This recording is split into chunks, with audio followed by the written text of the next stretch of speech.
Josh Watson, your host, coming in with the Daily Football Degenerates podcast. I'm joined by my co-host Brian Lee. Brian, how's it going? What's up, Josh? How you doing? Good, good, good. Excited to get into the first episode. Looking to start this off. We're going to start out with some season-long content. Once we actually get into the season, we're going to shift it more into the daily fantasy aspect. But since we're new and we're starting out here, Brian, go ahead and tell the listeners who you are and what you're about. Yeah, we're daily fantasy degenerates because we're college students playing daily fantasy sports, which, some would look at and say that's not the smartest thing to do with your money, but I look at it and say it's just an investment. I'm I guess, lineup consultant. I've been throwing out stats and lineups and helping people out in that way, basically selling picks and stuff like that, which I'm trying to transition away from, but that's what I've been doing since freshman year. So, in terms of DraftKings and fantasy football, I've been playing it for years, and this is the first time I'm actually doing a podcast with someone, so I'm definitely looking to get started, and I'm definitely excited. Right. So, like Brian said, we're both college kids, probably spending way too much on DFS. But I think it'll pay off in the long run. I know for last year I hit it kind of big, placed fourth in a $300,000 tournament, so that netted me about 10K last year, which for me being a college student was huge. So we're looking to do the same thing this year. So to start off for our first podcast, we're going to talk about players that are players that are likely to overperform their ADP and underperform their ADP. We're going to go through all the positions: quarterback, running back, wide receiver, and tight end. We each have one player we like for quarterback and one player we dislike, as well for tight end. And then for running back and wide receivers, we're going to do two players for each. So, Brian, I'm going to kick it to you, starting off with one quarterback you're real high on and expect to outperform their ADP. Yeah, man. To start off, I guess I'll go with Dak Prescott. Cowboys quarterback under a lot of heat lately because he's asking for $40 million. But what else do you expect in a contract negotiation?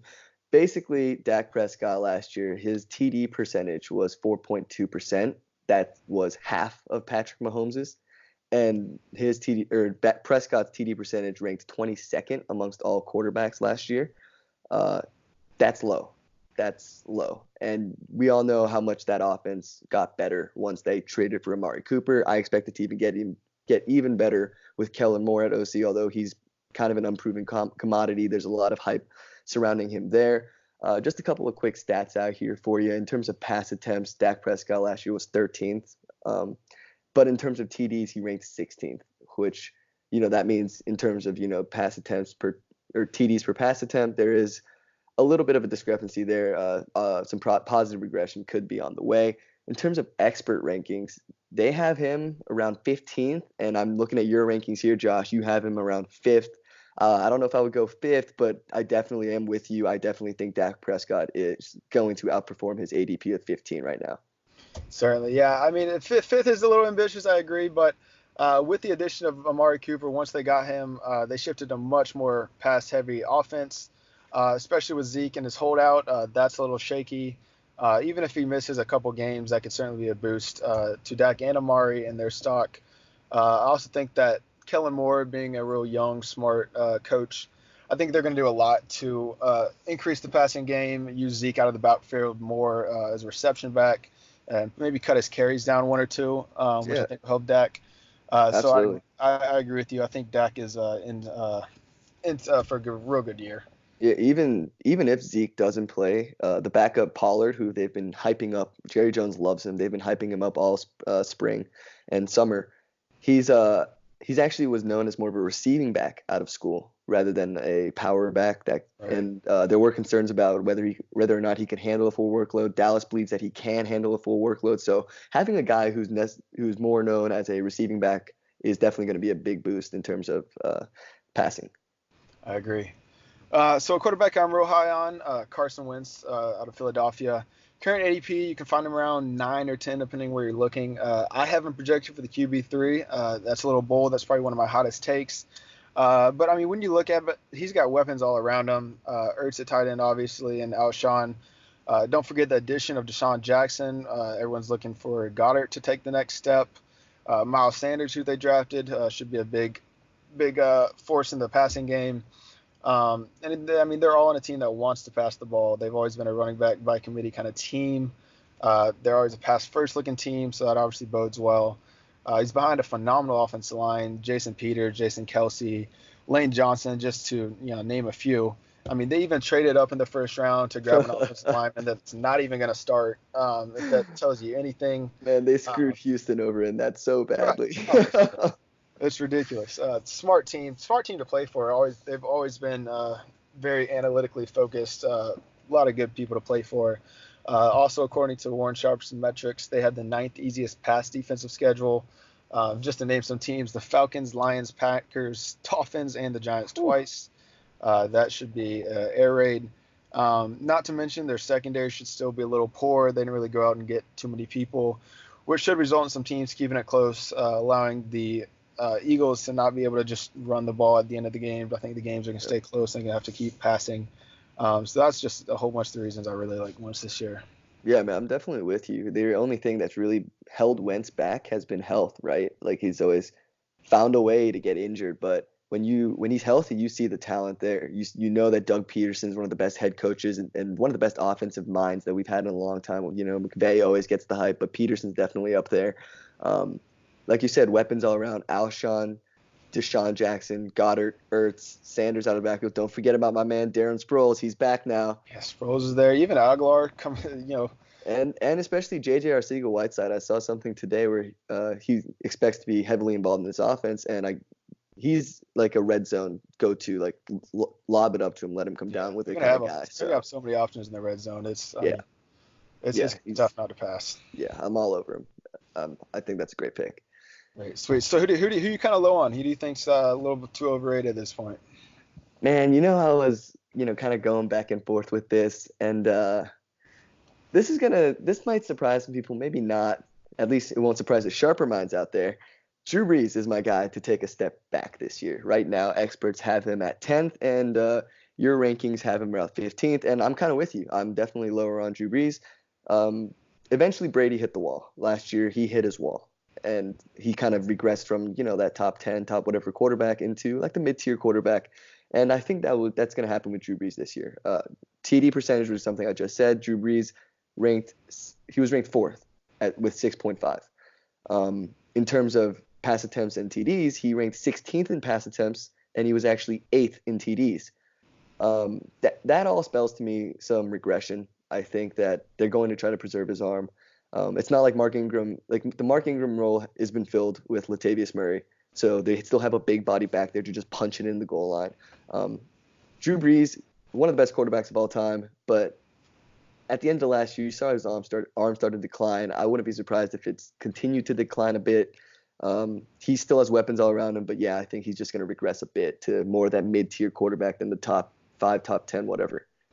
Yeah, I mean, I think that's a real fair point. Like you said, we started to see it over the years. As passing rate goes down, they're starting to turn into a more run-first team. That's what a lot of these guys. I mean, you see the same thing in New England with Brady. They've started turning into a more pass-first team to kind of preserve those guys. Still real talented. They just can't really, take that full workload like they used to. I think more of the same would be that in New Orleans. So I agree with you. Yeah, I think ADP 10 is just a little too rich. Yep. So for me, my guy, another one of those greats, Aaron Rodgers. His current Whew. ADP is ADP 3 and 4. Maybe again a little controversial, but I have him down at QB 8. A couple things: he has not finished inside the top 12 in yards per attempts in his last 4 seasons. Bringing in LaFleur, Titans ran at a 51% rate last year. That was the second highest in the NFL. Packers ran at a 35% rate. That was the second lowest rate in the NFL. Even if you want to say they meet somewhere in the middle, halfway, that's still a huge decrease in volume. And like we were talking about with Brees and Brady and them coming towards the end of their career and turning into run offenses, people forget Rodgers. This is his 15th year in the NFL. He's getting old.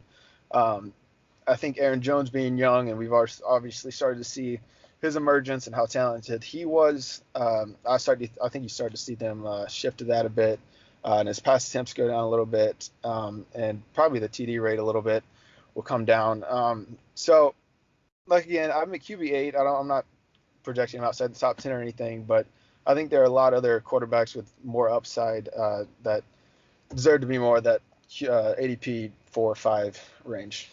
Yeah, I definitely agree with you. I think Rodgers at this point, he's synonymous with a big arm, right? He's synonymous with being a great quarterback, but I don't think you can justify really taking him over someone like Matt Ryan or someone like Baker or Andrew Luck, guys who are just going to get more volume and more pass-heavy offenses. So I'm definitely with you there. I think Aaron Rodgers is due for some regression. No doubt. All right. Well, that's quarterbacks. Obviously, we're going to keep that short. There's not many to talk about. We're going to move on to running backs. Wait, you don't want to talk about Nathan Peterman? I mean, did you see him in the preseason busting out, what, 50-yard runs? I mean, honestly, if Derek Carr goes down, like, that could be like a DFS, like, no one's going to want to play him, but he could just pop off Or if kind of guy. or if Julian Edelman gets hurt, the Patriots can just sign him to be their new slot receiver. Honestly, dude's an athlete, to be honest. Uh, All right, moving on to RBs. Brian, who are you real high on this year to surpass their ADP? Well, I'm going to start off here, and this one might surprise you a bit. And, as I was typing it up, I didn't really feel too good about it, but eventually, I mean, I just had to mention his name. It's my boy from last year, James White. Um, Experts currently have him as RB26. You have him at around RB25. Last year, we did this whole exercise. It was, how did we overlook James White? We look at the Patriots depth chart. Their wide receivers aren't there. Someone's going to have to catch the ball. How did we overlook James White? And so I'm looking at the depth chart again this year. It's a lot of the same, right? Julian Edelman is coming back from a broken hand. He's expected to play in the regular season, but I mean, it's still a broken hand for a wide receiver. I can't imagine that's the best thing to play with. Last year, the receivers were Julian Edelman, Chris Hogan, Cordero Patterson, Philip Dorsett. This year, they're Dontrell Inman, Philip Dorsett, Julian Edelman, and Demaryius Thomas whenever he comes back, or N'Keal Harry, who apparently has struggled a lot in camp, Jacoby Myers, who was a preseason standout in week 1, but he was an undrafted rookie, although I am high on Jacoby Myers. And Maurice Harris, who was an outcast from the Redskins. There's not a lot here in terms of receiving, and Belichick loves the guys that he can trust. James White has been there forever. Look, I'm not expecting James White to go out there and finish 11th like he did last year in PPR, but at RB26, or if people think he's going RB26, I would have to disagree and say I think he's going to go a tad bit higher, maybe in the low teens, early 20s kind of range. Yeah, definitely someone that doesn't hurt to reach maybe a round or half a round on, especially with the RB uncertainty there. Obviously, with Sonny Michel's whole knee surgery situation, that's still a little shaky. Damian Harris has honestly been a little bit banged up as well. Jeff Howe, Patriots beat writer, just tweeted out today. Someone was asking him what's up with Damian Harris. He said he's been here dealing with a little bit of a minor hand wrist injury. That's probably why we didn't see him play in that Yeah, first preseason game. So really, he's just the most trusted of the backfield right now. He's one of absolutely. those guys that the injuries aren't going to really, decrease his role. No matter if both backs are healthy, he still has a solidified role as the number one pass catching back in that backfield. The only thing Also, injuries can oh, do is, strengthen him. Also, let me just quickly say, I mean James White for PPR, right? Like, Right. Right. where receptions matter. Yeah, I mean James White in PPR, James White in PPR at where he's currently going provides you a floor that not a lot of guys around him do. He Right. Yeah. And provides you a very high week to week floor. let me throw out my projections are for half point PPR. They're kind of the median. So at that 25 in PPR, I'd have to imagine he'd be in the low 20s, maybe sneaking into the teens, like you said. Yeah, So absolutely. I love that pick. A guy I love this year, maybe the person I'm most bullish on, is Chris Carson. Current ADP of RB21. His projected ADP is, in my projections at least, is RB14. Really, when you look at it, there's no change in coach or coordinator. They made the playoffs last year. They're probably looking like no reason to really switch their scheme up. Their scheme obviously being the most rush heaviest team in the NFL last year, rushing at a 55.6% rate, which is just absurd in today's day and age NFL. Not to mention they lost Mike Davis last year, which garnished 146 touches for that team. Carson was already averaging 19 touches a game last year.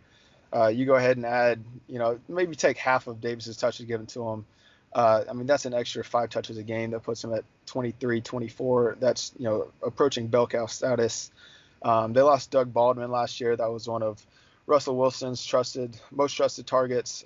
So really, when you look at that receiving core, I mean, you have Tyler Lockett, who I do like this year, but other than that, David Moore, DK Metcalf, who's been up and down in camp. I mean, Will Disley at tight end. You really don't have many options, which kind of carries me into my next point of him being a more productive pass catching back this year. The offensive coordinator literally came out yesterday and said he wants to get Carson 50 targets this year. That would be huge. Pass game role was obviously something of concern last year and something that kept his floor a little lower, scared some people off him. Obviously raises the floor real high this year. I'm not real worried about Rashad Penny and him being the first round pick narrative, and they want to use him. I mean, if they wanted to use him, they would have used him last year, and Mike Davis still murdered him in touches, and it really wasn't close. Behind him, J.D. McKissick, C.J. Prosise. I really am not gonna, I'm not scared of those guys. CJ Prosise is still alive? Right. I mean, honestly, like it's just there's not much competition there. Like it's not going to be three-headed like it was last year. No. It's been a ridiculous amount of coach speak. You're hearing things like he's the best RB in camp, best hands among the running backs. Not to mention they have the third easiest strength of schedule for opposing rush defenses according to Warren Sharp's metrics. Hey, kind of just to piggyback off of all of that, because I also love Chris Carson, and that's a great pick by you. Evan Silva, who's one of the best follows on Twitter in terms of fantasy football, he quote tweeted something today where Joe Fan, he actually said that he thinks Rashad Penny's going to be involved, but he's going to be the clear number two to Chris Carson's number one, and he anticipates Chris Carson taking at least 2/3 of the workload at running back. And then to piggyback off that, 4for4 _ John, aka John Paulson on Twitter, he said the Seattle running backs last year scored 418 PPR points, and if Chris Carson were to see 2/3 of those points, that would amount to 280 points, which would finish him at RB6. If we want to dumb that down a bit and say 55% rather than the 2/3, he would have 230 points and he'd still finish RB12 in PPR, which would still completely lap his ADP right now. So yeah, I think that's an excellent pick by you. Yeah, he's one of those guys that I am very comfortable reaching a whole round early on him. I love going, my favorite strategy right now is kind of either going Kelsey in the first round or Kittle or Ertz in the second round, and then going wide receiver with one of those other picks, and then circling back around, getting another receiver, and then you can grab Carson as your RB1 with your fourth pick, which is just ridiculous, and leaves you with a real strong roster. But enough about him. Brian, who's your first RB that you're real bullish on? The first RB that I'm real bullish on is Marlon Mack, and he's okay. Everyone loves the shiny new toy, right? They love the shiny new toy, and everyone wants to predict the next breakout running back. Last year it was Mixon and McCaffrey, and so I've heard people hype up Marlon Mack this year, and I think we need to kind of pump the brakes a bit. I don't think Marlon Mack is even the best runner in that backfield. I think Jordan Wilkins is a better runner, and I think Nyheim Hines is a better receiver. I just think Marlon Mack right now just does a little bit of both, which is why he's, the quote-unquote starter. When you look at his splits last year, they're drastically different when someone on the O-line was hurt as compared to when all 5 of the members on the O-line were healthy. We don't know Luck's health status. Like, that's very confusing right now. And I can only imagine that if you're starting quarterbacks out, your entire offense is going to suffer a bit. To me, the situation kind of completely screams running back by committee. Currently, the experts, or most of the people in the industry, have Marlon Mack going around 15th. I know you have him going around 22nd. I would honestly maybe even have him lower. I just really can't understand taking Marlon Mack over guys like Devontae Freeman or Leonard Fournette or Chris Carson at his position. Or I don't understand why you would take him that early when you can get other guys later who we'll talk about later. Yeah, no, I agree. There's a lot of concern there, obviously, with all the Luck news coming out. You're real uncertain about that, and like you said, his splits, he performed a lot better in games where they were ahead and towards the end when they had a big lead. So especially if Luck's a little unhealthy, that could be shaky. Those games should be close, and he might not have that same production. I definitely agree. So one more guy I'm also high on is Leonard Fournette. His current ADP is RB 16 or 17, depending where you're looking. In half PPR, I have him projected as the RB 13, which I think he could very easily surpass that. His new offensive coordinator, John DeFilippo, offensive coordinator up in Minnesota last year. I think he should open up the passing game a lot. He passed at one of the higher rates in Minnesota last year. which you would think might be a bad thing for Fournette, but considering the Jags literally ran the ball almost every play, his yards per carry were poor because of that, and all he saw were loaded boxes with Yeah. Cody Kessler and Blake Bortles at quarterback, so makes sense. So we should see much less loaded boxes, see that yards per carry open up a whole bunch. He's a real strong candidate for 300 touch upside. I wouldn't think that's very ridiculous to project at all. He has Raquel Armstead behind him. I don't think you really need to worry about. He's 5'11", 215. Uh, Fournette is a whole inch taller and 15 pounds heavier, so there's no threat to the goal line red zone work at all. Fournette's a great pass blocker, so you really shouldn't see him coming off the field for passing plays. DeFilippo even came out and said that Fournette should have a major role in this year's offense. Sure, that sounds kind of obvious, but it's real encouraging to hear from the head coach come out and say that. Also, many reports of Fournette being much more involved in the passing game. If you go back and look at it in Minnesota, Dalvin Cook averaged just under 5 targets a game with DeFilippo as offensive coordinator. That'd be much higher than anything Fournette has had in the past.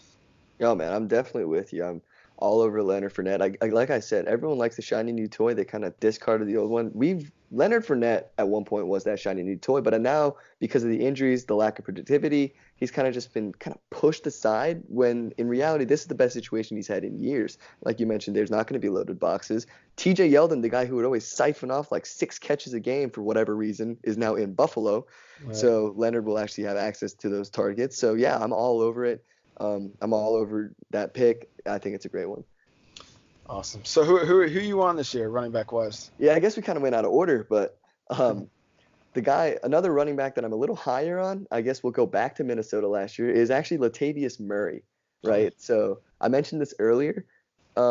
He's going to fill in the Mark Ingram role this year. Last year, Mark Ingram finished as the RB32 in PPR, and that is with the 4 games he missed to start the season. Experts currently have Murray at RB31. I know you have him around RB29. Look, Murray profiles similarly to Mark Ingram. They're just bigger backs. They just, pounded up the middle kind of guy. I think Murray, I know that the Saints have come out and said that they want to keep Kamara at the same amount of touches that they did last year, kind of preserve him. So I don't see a reason why Murray wouldn't at the minimum finish at RB32. Even if you want to factor in, let's say he's just a little bit less productive than Mark Ingram was. Ingram still missed 4 games and was the RB32. I don't see how Murray doesn't get there, especially because I think Murray still is going to be relatively involved in the passing game. And I think that if you have him at RB31 and Ingram was RB32 last year, I think it's a lock. I think he's going to finish more towards low 20s, mid, like RB25 maybe. I think he's a very serviceable RB2. Yeah, certainly. I mean, and having him at 29, I was very careful with my projections. That's a very median outcome. I think you're much more likely to see him surpass that. And like we talked about Drew Brees, and them turning more into run offense. I wouldn't be surprised to see him even go more run heavy, and that would mean more rushes for Latavius Murray. And like you said, they're trying to preserve Kamara. I can see Latavius Murray getting a lot of goal line work. 6-7 touchdowns is very, very much in his range. Again, like he's going at RB31. Names around him are like Tariq Cohen, Rashad Penny. These are some high variance guys. Murray just provides you a very high, very solid floor week in and week out that I think you just kind of rely on. Not to mention an absolute league winner if Alvin Kamara ends up going down. Oh, if Alvin Kamara I hope he doesn't get hurt because he is so fun to watch. But if that guy gets hurt, you are getting a lottery ticket and an RB2 at the same time as the 31st running back off the board, which in my opinion is just asinine. No doubt. All right, so I'm going to move on to a running back I think is going to go a little under his ADP. And this one's a little controversial because this is a hot name, a hot team. This is David Johnson, current ADP at RB5. That's pretty consistent anywhere you look. Maybe even RB4 with the Zeke news, depending on who you're drafting with. I got him projected as my RB9, which I know is a large drop-off. But let me explain. So I understand this hype of the new offense, and listen, I'm 100% behind it. I think they're going to run 68, 69, 70 snaps a game. I think it's going to be a fun offense to watch. But there's a couple concerns. Kingsbury has never used a bell cow back at Texas Tech. You look at his last 3 years there. It's always been a running back by committee kind of thing. He's even had mobile quarterbacks there that even siphon off more. rushing production. He also didn't throw to his backs very often. If you go back and look, there's rarely many receptions for running backs. And then in this, how the air raid works is they have a whole bunch of wide receivers on the field at one time, 3-4 sets. A lot of quick outs and slants, balls out of the QB's hands quickly, which I think hurts running back production in the receiving game because a lot of running back receptions you see come from flushy quarterbacks checking it down, there for reassurance. I don't think Kyler's going to really have to do that. Even if he is, being a dual threat guy, I think his first instinct is going to be to run. So I don't think you're going to see many checkdowns. So that concerns me. We've also heard a lot of buzz about Chase Edmonds having a guaranteed role in this offense. We've already started to see that a little bit in the preseason. Their first preseason game, 11 first-team snaps. Johnson was out there for 7 of them. Edmonds was out there for 4 of them. I mean, take that with a grain of salt. It's preseason, I know, but I think that's still something to monitor. Edmonds was also a very efficient pass-catching back last year at an 87% catch rate. So he's certainly a talented guy and someone I think they're going to want to use a lot. Not to mention Kyler Murray, again, should siphon off a lot of that rushing production in that offense. So I think the efficiency will be there. I think they're going to run a lot of plays. I think it's going to be a fun offense. I just don't know if the volume and opportunity is going to be there. Like I said, I mean, it's kind of a bold pick. I mean, if he does perform 85, it wouldn't surprise me. But I think there's a lot of downside that people are not talking about. Oh, dude, no. I'm right there with you, man. Like, you're not saying that David Johnson's going from 5 to, ADP 5 to as like a RB2. No, you're still saying he's going to be an RB1 just to temper your expectations a bit, which I think is a very fair point, right? They just drafted 3 receivers in relatively high rounds. And then there's also, so they have Andy Isabella, they have Hakeem Butler, they have Keyshawn Johnson, all these guys who Keyshawn Johnson expected to play a role, at least out of the slot, which is where David Johnson lined up a couple years ago when he had that insane season. Look, Right. In reality, David Johnson has had one incredible season. In reality, we always associate him as one of the best running backs in the league, but he has had, forget situation and all that. Actually, I mean, you can't really forget it, but you forget the situation and all that stuff. He's had, in terms of results, one spectacular season, Right. and a lot of mediocre ones. We don't know how this offense is going to do this year. It's a rookie quarterback. It's a rookie head coach. It's a rookie head coach who has never coached NFL before outside of the very short stint with the Patriots. We don't know how this offense is going to, what this offense is going to look like, how they're going to do. Dave Johnson's currently going as RB5. I think there are a couple of names behind him like Joe Mixon that could easily outpace him this year. I'm very with you there. No, 100%. So what running back you want to talk about next? Okay, I guess the last running back here that I have is one that I'm lower on than a lot of people. Maybe the hype train has kind of come crashing down a bit, but his name is Damian Williams. Right now, people have him as the RB12. I know your rankings have him at RB15. Look, I think this backfield screams running back by committee. I don't think Damian Williams is also necessarily that good of a running back. This dude has never started outside of 7 games last year. I think it's just the situation's incredible for whichever running back is there, just because we know Reed's affinity with throwing to your running back. And the offense and the passing offense is so prolific that there are holes all the time there in terms of running backs for them to run through. But he struggles with injuries, and we've already seen Reed be frustrated with that this summer, right? He's just come out recently and said he's missing a lot of practice time. He's kind of falling behind. They went out and they got Carlos Hyde, who it's Carlos Hyde, right? But he's still a body. He's still done things in his career. He's still going to take unnecessary touches away. Yeah, he's still going to be there to play the Jamal Williams role last year for Aaron Jones. Look, I think that instead of Damian Williams this year, maybe they try to limit his touches and keep him healthy. Maybe Carlos Hyde siphons away some goal line TDs. Maybe they just start passing even more. I don't know. This guy, Damian Williams, had 12 TDs in 7 games last year. I think that's a number that's completely unsustainable. At RB15, no way. I'm not touching him. I may not even touch him in general, to be honest.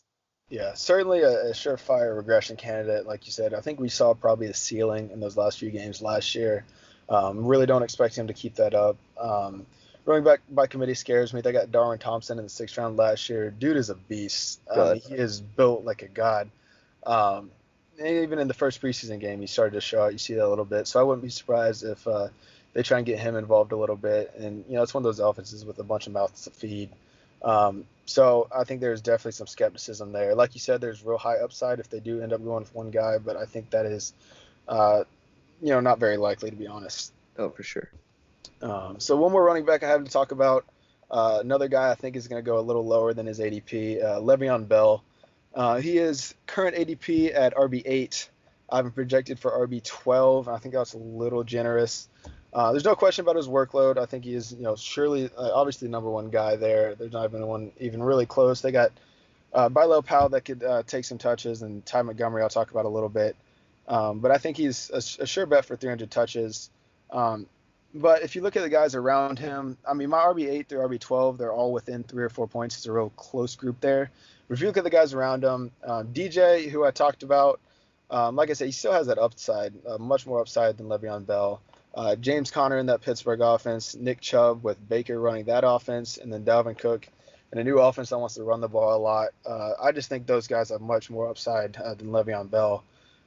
You started to hear reports of Ty Montgomery having an increased role in the passing game.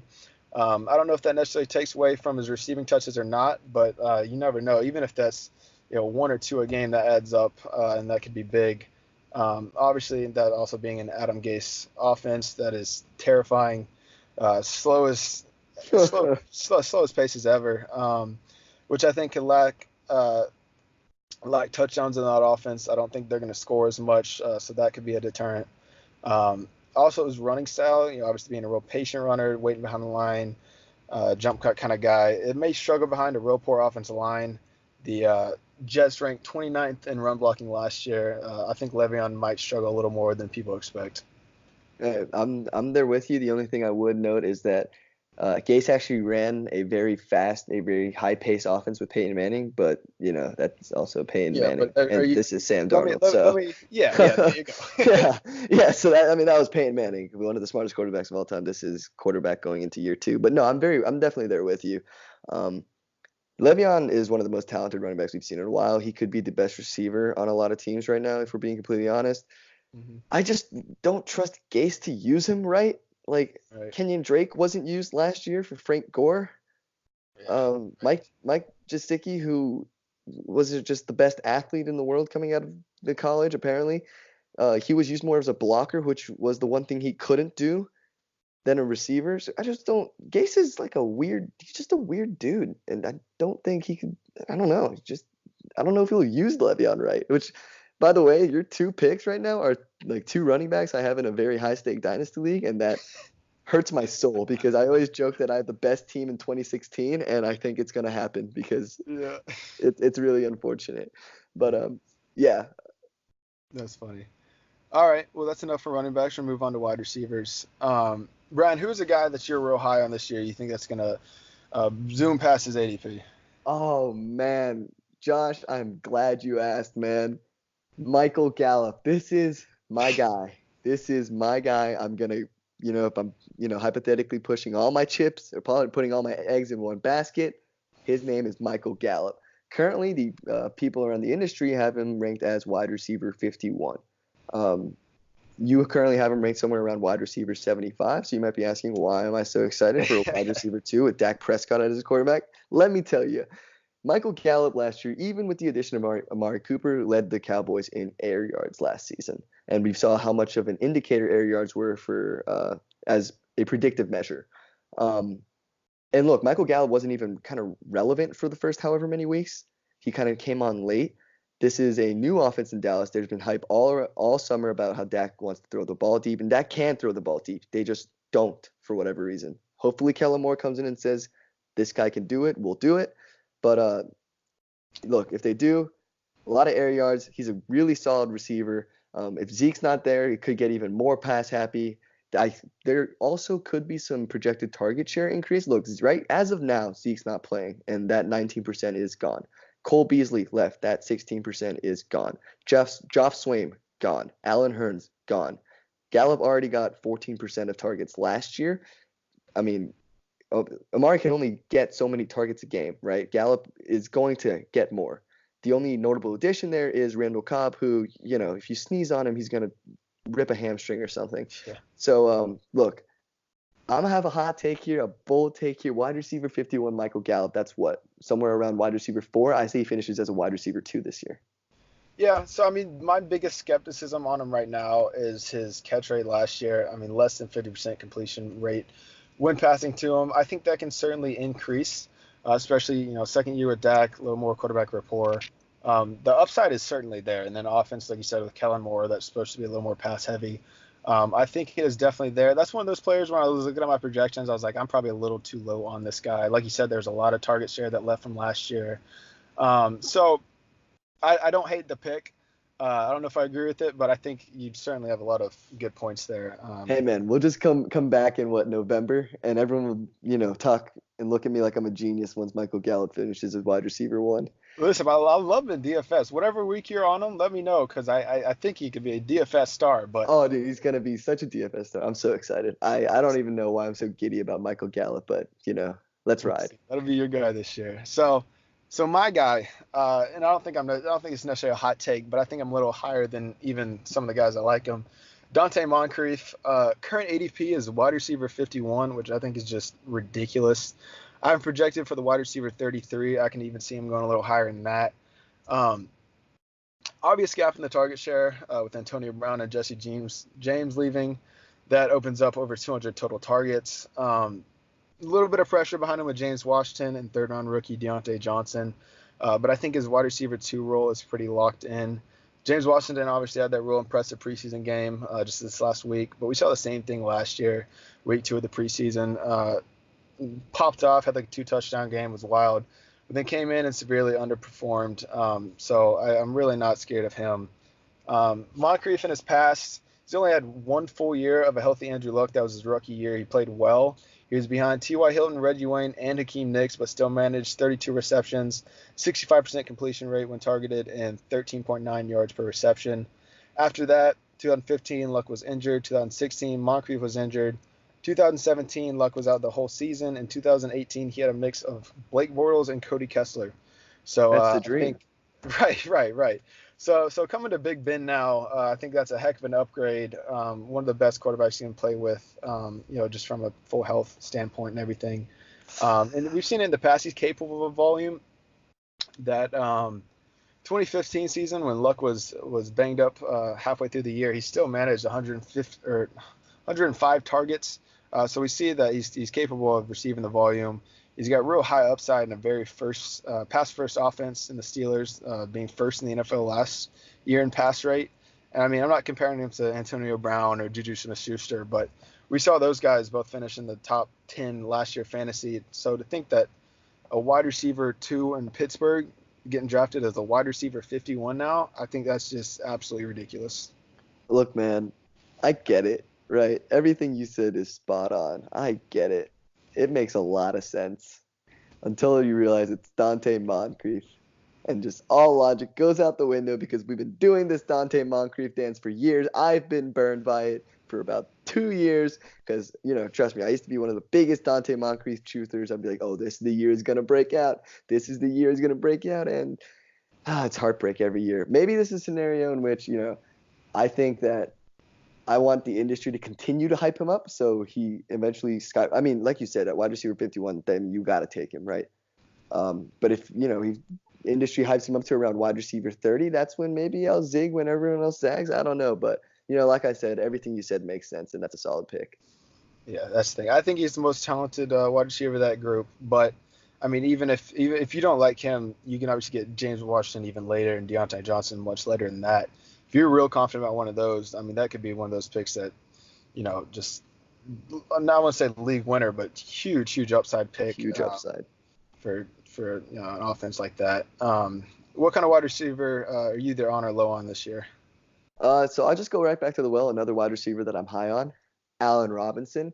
I don't know why we're not talking about Allen Robinson, right? This dude made Bortles look serviceable for years. Okay, Bortles would just sideways spiral it up there for Allen Robinson to just leap over and grab it over 2 guys, right? This is a very good wide receiver. Last year was his first year coming off a very bad injury, if I remember correctly. You could correct me if I'm wrong there, but last year was his first year coming off the torn ACL. All right. Um, Look, this offense is expected to take a leap. I'm not the biggest Mitch Trubisky guy. I think he actually is kind of reminiscent of Bortles, but people like the offense. People think it's going to get better. Um, Look, he led the team in target share last year, 22%. He led the team in air yards. There aren't any new notable additions. Last year, he finished as the wide receiver 40, battling injuries. He also didn't play in 3 games, and he also only had 4 TDs, and it's Allen Robinson. The positive TD regression is coming, unless it's actually Julio Jones. Um, Experts have him at wide receiver 26. You have him at wide receiver 34. I think at wide receiver 40, right? That's like wide receiver 3, wide receiver 4 territory. I think Robinson's going to be a very serviceable wide receiver 2 with wide receiver 1 upside. Yeah, no doubt.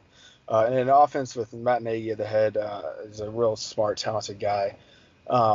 With an offense I think is going to change up a little bit this year. I don't think it's going to be the same as last year. I think he's a real forward-thinking head coach. He's going to be on his toes. So I think there's a lot of upside in that pick. Like you said, leading the team in targets on a team that I think is going to pass a little bit more than last year. So I love that pick. Another guy I'm real high on is Deshaun Jackson. Current ADP at wide receiver 48. I haven't projected at wide receiver 38, and I still think that's a little low. He falls under one of the most efficient offenses in the league, like we were talking with Carson Wentz. All the same points apply. It's a perfect complement to Ertz and Jeffrey, who obviously you like to see. You see them often. It's shorter throws. It's 11, 12 yarders, not much further past that. Reports out of camp saying that Jackson and Wentz connection has been automatic. So that's obviously good to hear. He's got even a good chance of returning punts too. We've seen that in the past. So, I mean, that's just an extra probably 1 or 2 touchdowns to his projection. A little bit of hidden upside there. Nelson Aguilar last year finished as the wide receiver 34 in half-point PPR in last year's Eagles offense. I mean, Nelson Aguilar, I have to imagine that they're going to use Deshaun Jackson a little more and a little more efficiently than Nelson Aguilar. So I think wide receiver 34 is almost the floor for him. He should be used more in Aguilar too, like I said, in an offense that's just going to be real high scoring, real efficient. I love Deshaun Jackson this year. Oh, for sure. And you got to realize this is Doug Peterson, right? I fully trust Doug Peterson if he went out and got this guy to have a featured role or at least understand how to use him, right? He's not going to toss him out wide and just say, yo, run nines the entire game. I think that we could maybe see some of him in the slot. We'll see him in motion a ton. I think that we're going to find very creative ways to get Deshaun Jackson the ball in space so that he can utilize his speed. I'm with you, man. I think that's a very good pick. No doubt. All right. Who is someone that you think is going to severely underperform their ADP? Ah, man. I know you're not going to like this. We already talked about this, but Chris Godwin. Look, everyone, all right, man. Hear me out, okay? This Chris Godwin hype train has gone too far, okay? Everyone's hyping him up. Everyone's grandmothers are hyping him up. Look, there are too many guys that are supposed to break out here. Mike Evans last year only saw a 22% target share. It's Mike Evans. I honestly think Mike Evans could finish as one of the top 3 wide receivers in fantasy this year. That's how much I like him this year. I expect the target share to increase, and I expect the overall efficiency of that offense to increase. And hopefully Jameis gets a little less Jameis-y and a little better with Bruce Arians at head coach. Godwin's currently going as wide receiver 19. You have him as around wide receiver 19. Look, can I see Godwin breaking out? Sure, right? Like, he's a young up-and-coming receiver in an offense that theoretically should be better. But look, there's Mike Evans still going to get more looks. He's supposed to do better. O.J. Howard is the biggest mismatch on that team, in my opinion. I think Arians is going to have to find a way to get him involved. Cameron Brate, I mean, Jameis only looks for Cameron Brate in the red zone. Like, literally only Cameron Brate. And then apparently there are reports about Justin Watson or Scotty Miller, guys out of the slot that are emerging in camp. Look, at the end of the day, this is a hot take. I know it's a hot take. But I think wide receiver 19 is a little too rich for my blood. I personally also would take Allen Robinson over Chris Godwin. And we also have to, oh man, yeah. And we also have to remember, Jameis is still the quarterback here. Jameis is still Jameis, right? He still makes all the boneheaded decisions in the world. This is a guy that was benched for Ryan Fitzmagic last year.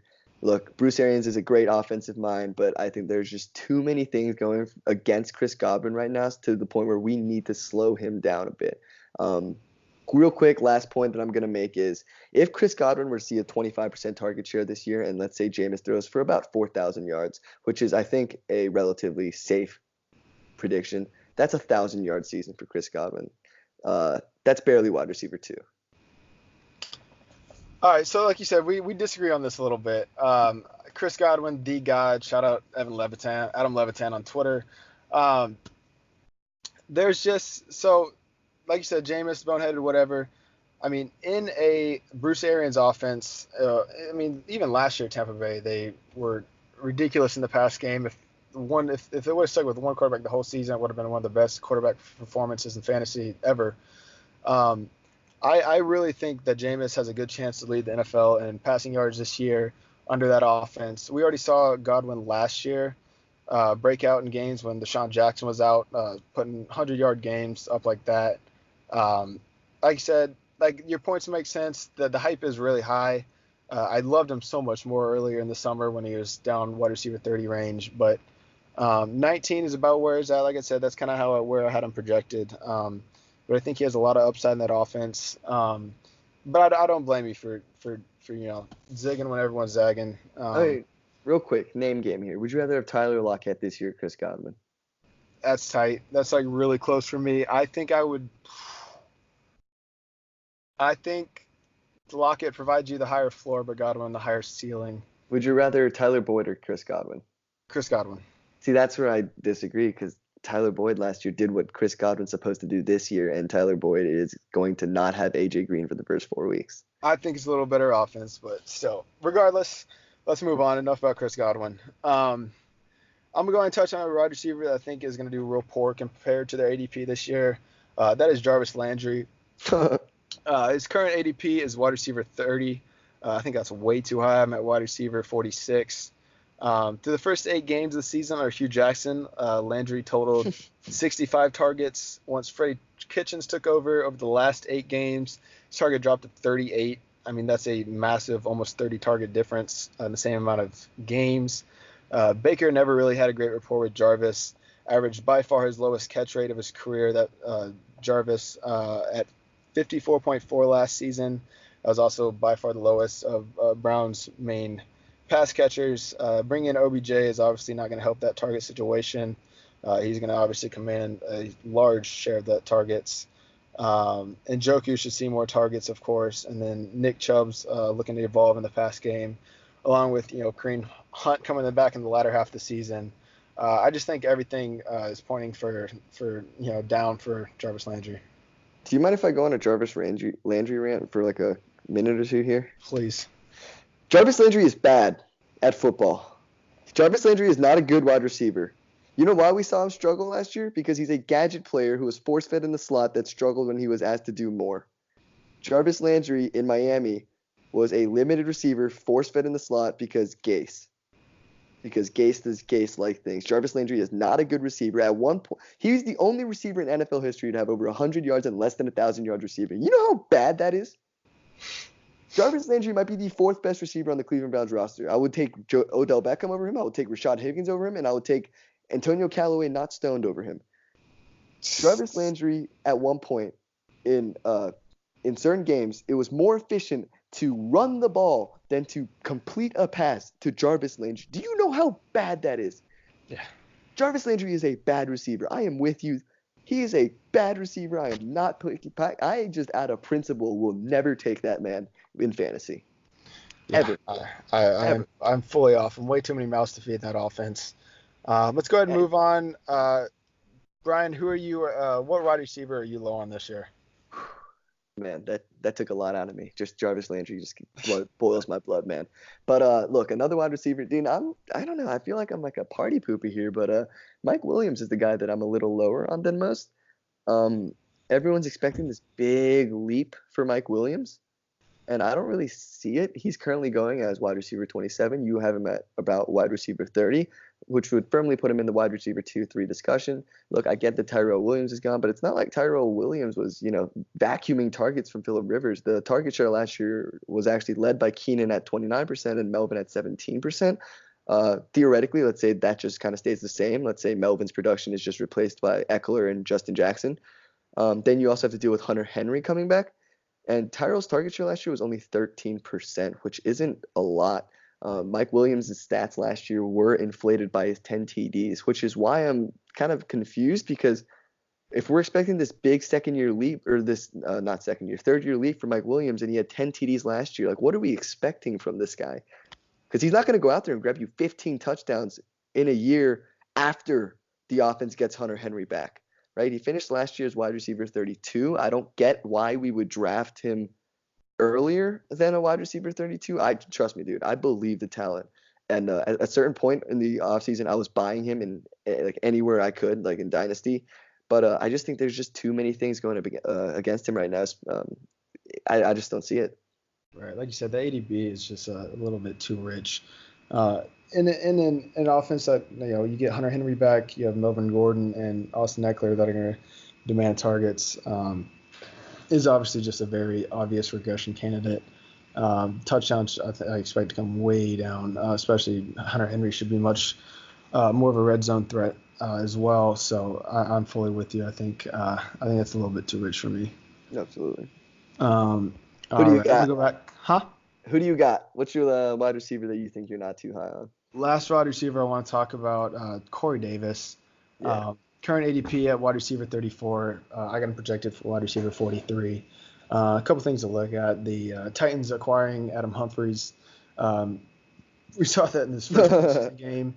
First drive of the game, 6 targets. That's absolutely absurd. Yeah, that's just one drive in the preseason, but I think that's very telling. He did the same thing in Tampa Bay, commanded targets, second on the team in Tampa Bay last year in targets as a slot guy. I can see him doing the same thing. Thielen Humphries to you. Right. I think it's a good thing. He does the same thing in Tennessee and maybe even leads the team in targets. They lost LaFleur going into this year, but their new offensive coordinator is their old tight ends coach. He's been brought up in the same system as only known Titans offenses, which isn't great. So I don't expect to see anything more but the same. Also, Delaney Walker coming back should command a large target share as well as a lot of red zone opportunities. Not even to mention, their second-round wide receiver they drafted, A.J. Brown, a real talented guy, dealing with some injuries now, but another guy that's going to command some targets. So we see a lot of different pass catchers in this offense this year that I think is really going to be a detriment to Corey Davis. Yeah, I'm 100% with you here, man. Like, Adam Humphries spurning the Patriots for the Titans. How about that? That's whatever. But no, like you said, dude, at one point I was a huge Mariota truther. I thought he was so good. Then now he has nerve damage in the elbow, which isn't good. I can imagine. But look, you have Corey Davis, he has talent, right? But he also has had injuries. And when you're battling injuries, when you're not only battling other wide receivers for targets, but then you're also battling yourself in terms of injuries, it's not going to be a good look. This isn't a dynamic offense in general. I tend to avoid receivers in bad offenses, and I think this is no different. No doubt. Who is the last wide receiver you want to talk about? I think that was it that I had for wide receivers. I think we can move on to tight ends now. All right, let's do it. So my tight end that I'm real high on, Jordan Reed. So tight end is obviously a very narrow position. There's not many guys to really consider here. So this was a little hard to find, but Jordan Reed I do really like. His current ADPs, tight end 16. I have him projected at tight end 10. Like we said, he's always been one of the more athletic and talented tight ends in the NFL when healthy. Health obviously being the biggest concern here. But he did have one of his healthiest years last year, played 13 games. Entering the prime of his career, 29 years old. I expect him, if he stays, even if he only plays 14 games, I expect him to lead his team in targets. He did that last year in 13 games. And the people he's competing with targets for, let me just name them: Paul Richardson, Josh Doxson, Terry McLaurin, and Trey Quinn. I really don't think, obviously they're all young guys. They don't really have any kind of rapport with any of these quarterbacks. I don't think it's great. And speaking of quarterbacks, young quarterbacks obviously tend to lean on their tight ends a lot. Yep. Case Keenum, I expect to start the first bit of the year. Did you not see that? See what? Case Keenum isn't available. No, not Case Keenum. No. Right. Well, yeah, no, that's right. And then Colt McCoy's. Do you see if Colt McCoy's even more injured? Oh, no, no, no, no, no. I was thinking about Colt McCoy. Never mind. Right. You're right. Case That's what I Keenum's thought you starting. meant. Okay, yeah. Whew, my bad. Yeah. But yeah, he's even that's an awful situation. There's a Yeah. lot of concerns about their It's medical why team. it's why Trent Williams isn't Right. playing. Yeah. Oh, yeah. That's scary. Which doesn't necessarily bode well for Jordan Reed. Let's just pray he doesn't get hurt. Um, I mean, but yeah. I mean, I think that Dwayne Haskins will play the majority of the games there. I think that's good for Jordan Reed. And their O line is just horrendous. So I think the ball's coming out quick. I think Jordan Reed's going to be one of those first read kind of guys. They're going to go to him very often. So I think that bodes well for him. And I think there's no one real talented on that team aside from him as it comes to pass catchers. So I like him a lot this year. Hey man, I'm with you. Jordan Reed like 2 years ago was like the most hyped tight end, right? It was Right. if Jordan Reed stays, it was him and Eifert. If they can stay healthy, they're gonna provide top whatever tight end numbers for you. Now that Jordan Reed's coming off the healthiest season of his career, we're kind of not hyping him up. Again, shiny new toy thing. Jordan Reed's been pushed aside a little bit, but I'm with you, man. Bad quarterbacks love tight ends. I expect, and look, Jordan Reed's not the guy who's just going to burn defenses deep all game. I feel like he's going to get a lot of checkdowns next year from the Redskins, just trying to, kind of move their way down the field. So yeah, I'm with you. Right, for sure. What tight end are you high on this year? I'm gonna go with a pair of youngsters here, T.J. Hawkinson and Mark Andrews. I know Mark Andrews has gained a lot of steam, so real quickly about him, there's about 50% worth of targets available in Baltimore, and I don't think the receivers are the ones that are going to get him. I think Mark Andrews is going to get a lot of the looks. Last year he finished as tight end 17. Right now he's going as tight end 14. I think this offense is going to get better. Lamar's going to be a better passer, and I think that he's easily going to be a top 10 tight end this year. The other one is T.J. Hawkinson. People have him around tight end 20. You have him around tight end 31. All that's understandable. Rookie tight ends do tend to have a steeper learning curve, but look, the Lions love him. Like, apparently he's just been mossing guys in practice. I think he has a lot of TD potential, and there are still some targets to go around there in Detroit. I know that Marvin Jones and Kenny Golladay I know Marvin Jones battled injuries, but Golden Tate was traded. Bruce Ellington is gone. Theo Riddick is gone. There's about 30% of worth of targets to go around there. I think TJ Hawkinson as a late flyer, especially with the edge that you can have from gaining a good tight end in fantasy, I think he's worth a lottery flyer deep. Yeah, no, I think that's all fine points. I mean, I have him low, but that doesn't really account for his upside. Like you said, it's one of those picks, really talented guy. If they want to use him, they can, and that could bode real well for his fantasy stock. I don't hate that at all. One guy I'm real low on, this is a real obvious one, but I think it needs to be talked about, is Eric Ebron. Current ADP is around 9 or 10, wherever you see him. I think that's way too high, realistically. I have him at tight end 15. I think he could go even lower than that. Last year, he led all tight ends in touchdowns, third among all pass catchers in touchdowns, which is ridiculous. It's an obvious regression candidate. I think that comes down way, way, way a lot. Ebron's efficiency was directly linked to Jack Doyle missing games. If you're looking at the splits without Doyle, he averaged 8.5 targets a game and 34 routes a game. With Doyle back, he averaged 3.5 targets a game and 18 routes a game. That's more than 50% gone. When Doyle was in those games, he also saw more targets, 5.5, and more routes, 25.7. So if anything, I like Doyle in that offense a lot more. I think Ebron's still going to have that touchdown upside, but also they added Paris Campbell and Funches. I think Funches, being a big guy, whether or not you think he sucks at football. I mean, being a Carolina fan, trust me, I've been through it. I know he sucks at football, but he's still a big guy that's probably going to have some red zone equity. So I don't think that's great for Ebron. There's just a lot of mouths to feed in that offense.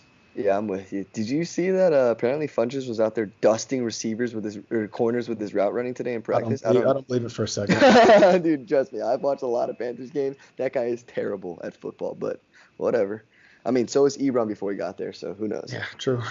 For a tight end that I'm lower on, look, I know we talked about this earlier. I'm just kind of in general lower on all the tight ends. I think there isn't going to be as steep of a gap between tight end 1 and tight end, let's say 15 this year as there has been in previous years. But if I had to go one, I guess I would either go, I don't know, Trey Burton or Kyle Rudolph. Kyle Rudolph is currently going tight end 17. Like what's the argument for Kyle Rudolph over like Goddard or Herndon or T.J. Hawkinson? What's the argument for Trey Burton over those guys? I think if you're not going to get a tight end early and like one of those elite guys like Kelsey, Kittle, Ertz, Howard, Ingram, Henry, or even guys like Cook, McDonald in the middle rounds, I think at that point there's no point of trying to get Kyle Rudolph, who's just boring, when you can get guys like Mark Andrews and T.J. Hawkinson and Chris Herndon later, and they could probably do just as well. No, 100%. Yeah. Plus, I mean, Minnesota drafted Irv Smith, real talented guy out of Alabama, a real athletic guy. I think he's going to take over the helm real quick. They're going to want to get him involved. Plus, Kyle Rudolph just kind of sucked last year. He was really not that productive. And also, like, planning on running the ball a ton. So, right. Yeah, it's whatever. Right. I think his production goes down a good bit. I think it's just kind of the name. He's been consistent over the years. I think that you start to see that go down a lot this year. And just want to touch on Trey Burton real quick. I think we kind of saw his floor in that Bears offense last year. Going into the year last year, he was hyped up. He was going in the top 10 of tight ends. I still think he has some hidden upside. Matt Nagy offense, Kelsey was obviously so big under him. I think they try and get him a little more incorporated this game. Like I said, I think they switched the offense up a little bit this year, kind of show some new things, and I think Burton's going to be more involved. I don't know if he'll bust into the top 10, but I think he'll be close. I think he's a real good value if you're really waiting for tight ends. Mm-hmm. And then another thing I wanted to touch on that you pointed out about tight ends 1 through 15 being a closer. I don't disagree. I think Kelsey is still going to be way high, but I think TE 2 through 15 are going to be close. I know you are kind of on Ertz and Kittle. I don't necessarily disagree. With Ertz in Philadelphia, a couple more mouths to feed. I think his targets come down. Same with Kittle to some respect. I think he's certainly still the number one target guy there, no doubt. But, you've heard up and down things about Pettis. Debo looked really good. Jalen Hurd looked really good in the preseason. Did you see Jimmy Garoppolo threw 5 straight picks in practice today? Did he really? No, I did not see that. 5 straight picks. Jeez, yikes. So, yeah, that's not good. I think you're right that there's going to be a lot of closer tight ends. That's one of the reasons I'm prioritizing trying to snag Kelsey late in the first rounds. That's like one of my favorite draft edges right now because I think that's going to be huge. Yeah, I think I'm with you. I know we talked about this. I'm coming around more on snagging Kelsey because like the dude's basically a wide receiver in the most potent offense. Yeah, and if you can get like a wide receiver one in the most potent offense, like going at like 12, yeah, that's a lock. Right. But as you said, I don't really see like Kittle and let's say Evan Ingram. I don't see the difference there. Right, no doubt. Well, that was our first episode. Yeah. Pretty well. That went better than I thought. It went a little longer than I thought, but yeah, for sure. But I thought it went well. Hopefully people listening got something out of it. Hopefully we'll come back in November and everyone will call me a genius for calling Michael Gallup. But yeah, you have any final thoughts? Not really. Just excited for this football season to start. I drafted my home league this coming Sunday. I'm psyched. That's like the league I really care about a lot. We put in 25, 30 a person. It's not like high stakes, but it's fun. We take it real seriously, so I'm looking forward to that. Oh, for sure. You'll have to let us know how the draft went when we re-record this next week. Yeah, no doubt. Yeah. So we're planning to record these like once a week kind of thing.